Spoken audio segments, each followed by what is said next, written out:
Hello everyone, welcome back to my channel. If you're new here, I'm Emily, and in today's video I'm going to be talking about the 8 books that I read in the month of September. I feel like I've been very repetitive this year. I ended up in another slump in September. This whole year I feel like I've been in and out of reading slumps, and I'm honestly just so sick of it. At the start of September I read like 4 books in 4 days and I was like, yes, like my slump's finally over, I'm finally back into my reading era. And then towards the end of the month I was just in the worst slump ever. It just keeps getting worse every single time. I honestly cannot believe how close to the end of the year we are. Like in a couple of months it's going to be Christmas, and since we're just getting closer and closer to the new year, I've been trying to plan out some goals that I have for myself for 2025, and one of those goals is to start journaling, specifically like journaling about my books, but also just my day-to-day life, because I am going to do some traveling next year. And so I'd like to introduce the sponsor of today's video, which is Skillshare. I am not really an artistic type of person at all, so when I think about getting into journaling and stuff like that, it's honestly really intimidating for me. But I've been taking a class on Skillshare that has made it a lot easier, and I'm honestly very inspired and excited to start this new journey next year. I've been taking the class Bullet Journaling for Beginners by Sarah, and as soon as I get my hands on a really pretty bullet journal for 2025, I cannot wait to start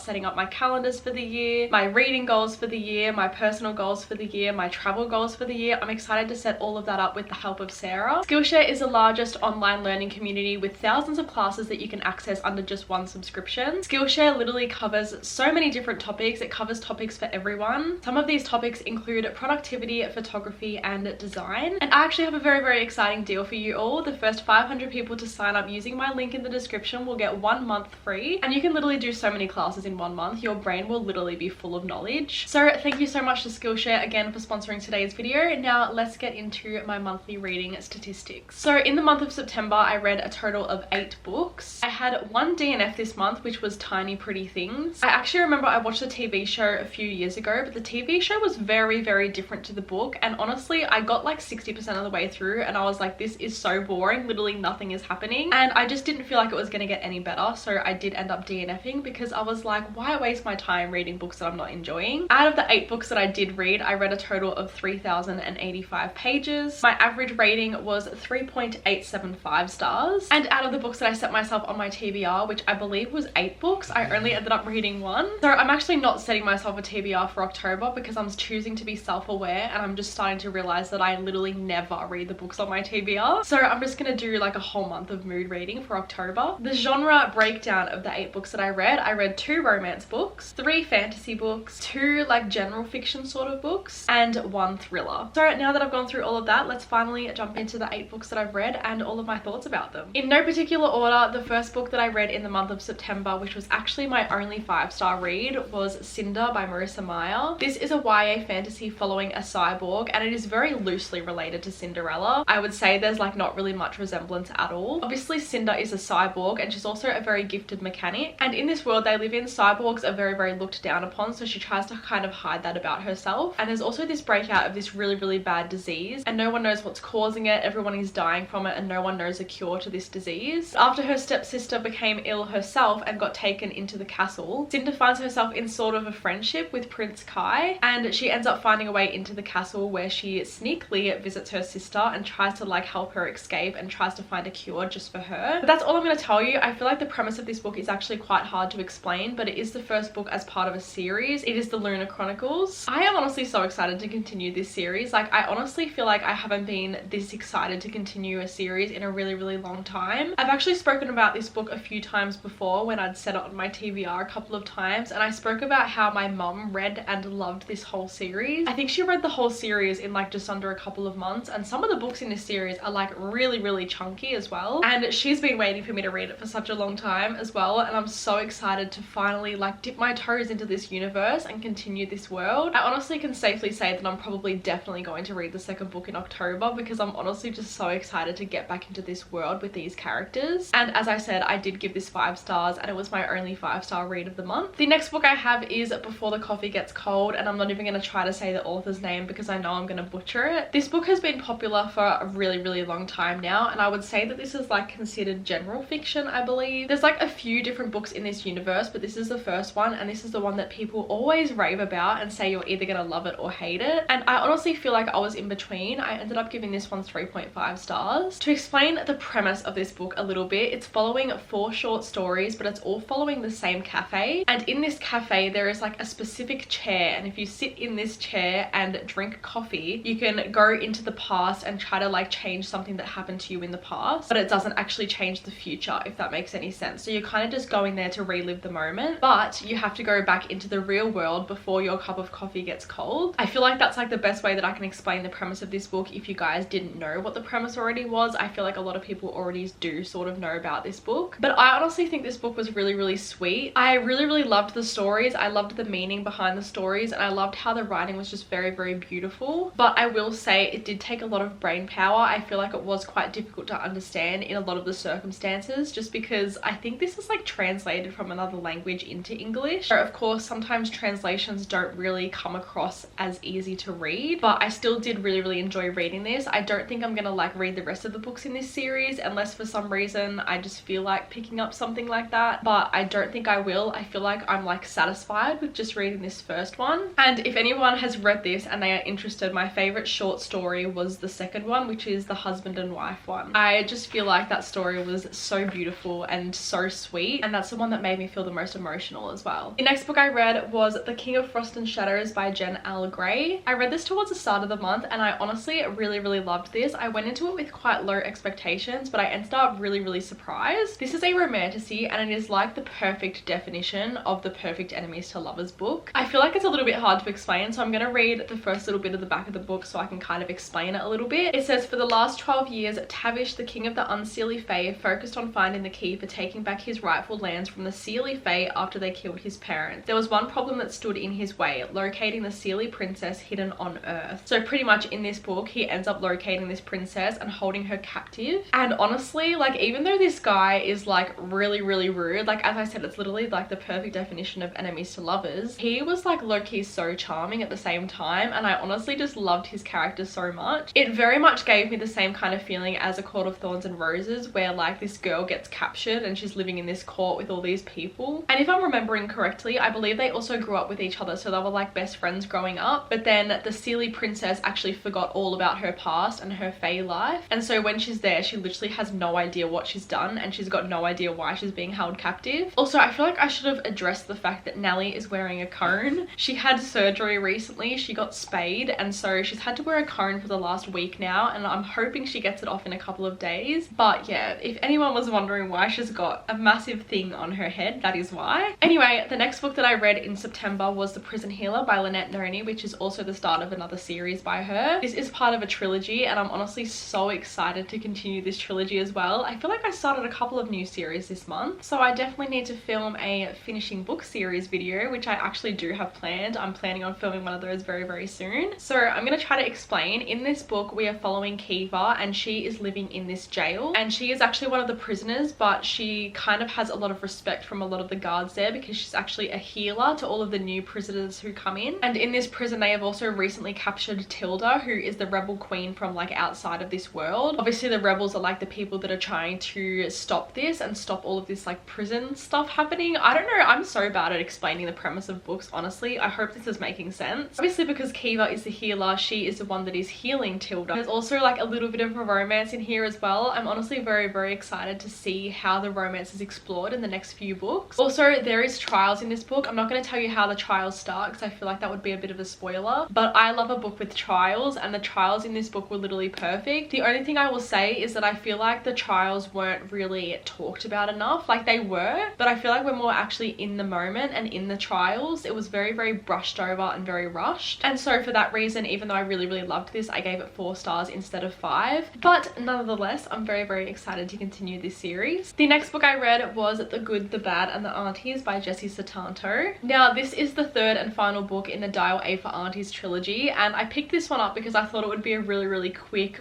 fun, easy read, and it was, but honestly I just feel like we didn't really need this book in the series. Each book follows like a different story, but it's following our same characters. So we're following Medi and all of her Asian aunties, and in the first book they run this like wedding planning company and something always goes wrong. In the second one they're also running this wedding where like the mafia gets involved or something, I believe. And then in this one we're following like a completely different story. We're following Chinese New Year, and one of the aunties like gets kidnapped, and the whole book they're trying to figure out how to get her back. back. I love the characters in this series. I truly like sit there reading this book and giggling and laughing. Like I've been like embarrassed the whole time that I've been reading this series because I literally sit there laughing to myself. Like it's kind of weird, but these books are genuinely so funny, and if you need something to sort of like get you out of a slump, I feel like they're the perfect recommendation. But in saying that, I just feel like this book wasn't really needed in the series. We could have definitely left it at a duology and left this book out because I just found it a little bit boring. I feel like the story dragged on quite a bit and it kind of like ended perfectly in the last book. So for that reason, I gave this 3 stars. I still really enjoyed it. It just wasn't as good as the other 2 books in this series. Next up, I read Love Redesigned by Lauren Asher, which is the first book in a new series. I believe it's called the Dreamfront Billionaire series. I know the second one came out very recently, but honestly these books are quite chunky, so it's already taken me a long time to get to this one. This one is following Julian and Dahlia. Dahlia is like this really famous interior designer and also runs this company that she sells like furniture and interior design pieces, and she's just really popular. She's even got like a reality TV show. And then Julian, I honestly can't even explain what he is still. I believe he just does real estate and like renovates houses. And so in this book, they are kind of like rivals at the beginning of the book, but then they decide to go into a business deal together because she wants to really buy this house and design this house and make it into her own. But then Julian wants to really buy this house for like the real estate side of it. So they make a deal to go into it together. I can safely say I've never read a book like this in my life, but I was so pleasantly surprised by it. And I feel like it was very realistic because you were actually seeing the jobs that these people had, and the jobs were more realistic than a lot of books. Yeah, I really liked this overall. I actually ended up giving it 4.5 stars. So this was like the closest next best thing after Cinder. And I did like mainly listen to this one as an audiobook because, as I said, it is really long. So I was very intimidated. We have 2 more books to go. So the second to last book I read was Red, White and Royal Blue by Casey McQuiston. This has been a book that I've been putting off since the start of BookTok. Like when I first saw books recommended on BookTok, this was like one of those original books. And for some reason I've been very intimidated to read it, but honestly I was just like, I really want to watch the movie to this book, which I still haven't done, and I finished it like a week ago. But I was like, I'm just gonna listen to this one as an audiobook. I feel like it'll be a very quick and easy read. And this was actually the only book that I read from my September TBR. This was honestly so cute. It's actually a relationship between 2 males, which I'm sure a lot of people already know, but I personally don't think I've ever read a romance like that before, and so I was a little bit nervous, but I actually really enjoyed it. It is following Henry, who I believe is the Prince of England, and then Alex, who is like the first son of the president in the US. There's already some like conflicting country rivalry sort of things here, and at the start of the book these 2 characters absolutely hate each other, but they don't actually know why they hate each other. They just kind of like have this like vendetta against each other. And like there was so many scenes at the start of this book that I was like, oh my god, like they are being forced to be together and they hate each other's guts so much, but I'm like living for this. Like I'm loving their 2 characters, I'm loving their banter, I'm loving the arguing. Honestly, these 2 characters I think were just made for each other. They were so perfect, and I live for the drama and all of that stuff, to be honest. So I really enjoyed this. I ended up giving it 4 stars. And the last book I read in the month of September, I don't have a physical copy for, but that was Sometimes I Lie by Alice Feeney. Now let me tell you guys why I was very excited to read this book, and then it was actually sort of a letdown for me. So I had seen the first few lines of this book on like TikTok, I believe. I actually posted it on my story like when I was reading it, so I've just gone back to my archives to find it. And at the start of the book says, my name is Amber Reynolds, there are 3 things you should know about me. 1, I am in a coma. 2, my husband doesn't love me anymore. And 3, sometimes I lie. So that was like one of the intros to a book that automatically intrigued me and honestly made me get the book and read it straight away. But honestly, this book was very disappointing. I honestly don't remember anything about what happened in it because my memory just like disappeared about this book the second I finished it, because honestly when I was reading it I didn't know what was going on half the time, and towards the end of the book I was kind of just like left with more questions unanswered